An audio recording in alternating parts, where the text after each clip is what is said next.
Hello दोस्तों, मैं हूँ आपकी Lisa and welcome to my show किस्मत कार्ड्स। और मैं आ गई हूँ लेके कि आपका नवंबर का मंथ कैसा जाएगा, यानी कि पाइसेस के लिए, मीन राशि वालों के लिए ये मंथ कैसा जाएगा। सो हम आपका लव लाइफ एंड आपका करियर दोनों देखने वाले हैं। So let's see.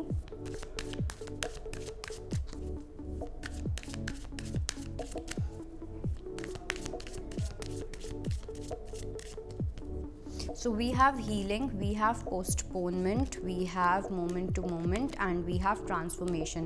तो सबसे पहली चीज़ तो ये कि आपकी काफ़ी हीलिंग होती हुई दिखाई दे रही है, ठीक है। किसी को लेके अगर आपके अंदर कुछ फीलिंग्स थी, आपके अंदर कुछ इमोशंस थे एंड वहाँ पे कोई अगर डिले आया है तो वापस से आप उस चीज़ को लेके कुछ स्टेप्स लेते हुए दिखाई दे रहे हो, ठीक है।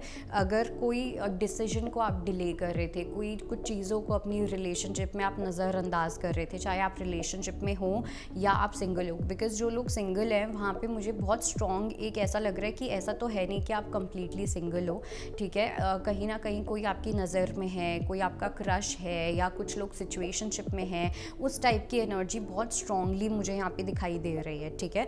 तो आई डू फील कि वापस से वो हार्ट चक्र अवेकन होता हुआ दिखाई दे रहा है। वापस से एक पर्सन को लेके इमोशनल फील करना, वापस से वो फीलिंग्स आ जाना, उसकी एनर्जी मुझे यहाँ पे बहुत ज़्यादा स्ट्रॉन्गली दिखाई दे रही है। बट अपने आप को एक्सप्रेस करना या ट्रस्ट करना उस प्यार वाली चीज़ पे, अपने आप को सरेंडर करना, वो चीज़ कहीं ना कहीं आपसे नहीं हो पा रही थी because of past experiences, because of trust issues. But now you are taking a step towards that trust, okay. Now you are taking दो steps towards building that trust on to someone.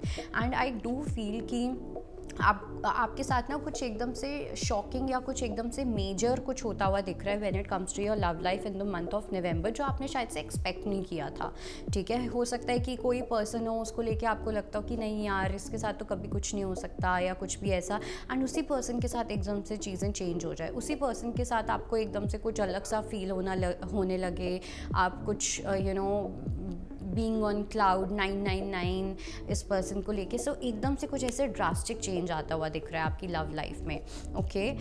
Let's see कि आपके career में क्या होने वाला है।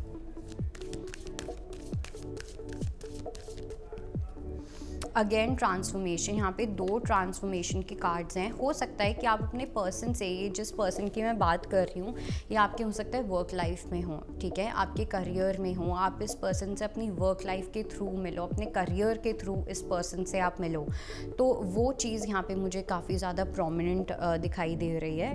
बात करूँ अगर मैं आपके करियर में मेरे को ना इतनी ज़्यादा ऐसा नहीं लग रहा कि आप कुछ हटके करने वाले हो, बट अपनी विशेज़ को पूरा करने के लिए आप डेफिनेटली कुछ चीज़ें करते हुए दिखाई दे रहे हो, कुछ छोटे छोटे चेंजेस लाते हुए दिखाई दे रहे हो, अपनी लाइफस्टाइल के अंदर कुछ चेंजेस लेके आ रहे हो when it comes to your career. Basically moving towards self confidence, moving towards self esteem, okay, high self esteem. आपकी सेल्फ एस्टीम बढ़ती हुई दिख रही है आपके काम की वजह से। जो भी आप काम में कर रहे हो, आप अपने काम के अंदर और कॉन्फिडेंट फील करोगे, ठीक है। आप और फ्री फील करोगे और ज़्यादा क्रिएटिव फील करोगे, आप अपने आप को जस्टिस दे पाओगे, और आपके आसपास अगर कुछ लोग हैं जो उस काम में इन्वॉल्व हैं, आप उन लोगों को भी जस्टिस दे पाओगे। आई ऑल्सो फील कि कहीं ना कहीं पहले आपके अंदर शायद से कोई स्टबनेस थी या कोई किसी टाइप की ज़िद थी जब बात आती है आपके काम को लेके, जो एक फॉल्स ईगो में कहीं ना कहीं चेंज हो जाता था। बट नाउ आप उस फॉल्स ईगो को हटाते हुए दिख रहे हो, एंड जैसे आप उस फॉल्स ईगो को हटाओगे आपको समझ आएगा कि आपकी सेल्फ एस्टीम कितनी ज़्यादा हाई ऑलरेडी पहले से थी। बट बिकॉज ऑफ ईगो हम अपनी सेल्फ एस्टीम को बहुत लो कर लेते हैं, ठीक है। जब भी हमें कॉन्फिडेंस इश्यूज़ होते हैं या जब भी हमें सेल्फ एस्टीम इश्यूज़ होते हैं, वो आधे से ज़्यादा टाइम इसलिए होते हैं because of false ego. Because हमारा जो फॉल्स ईगो होता है ना, वो फियर बेस्ड होता है, और जो हमारी हेल्दी ईगो होती है वो सेल्फ रिस्पेक्ट के बेसिस पे होती है। तो अभी तक आप फियर के बेसिस पे ऑपरेट कर रहे थे, but now you going to operate on self respect वाला concept. So I think that is your reading and I hope it helps. I will see you next time. Bye bye, take care.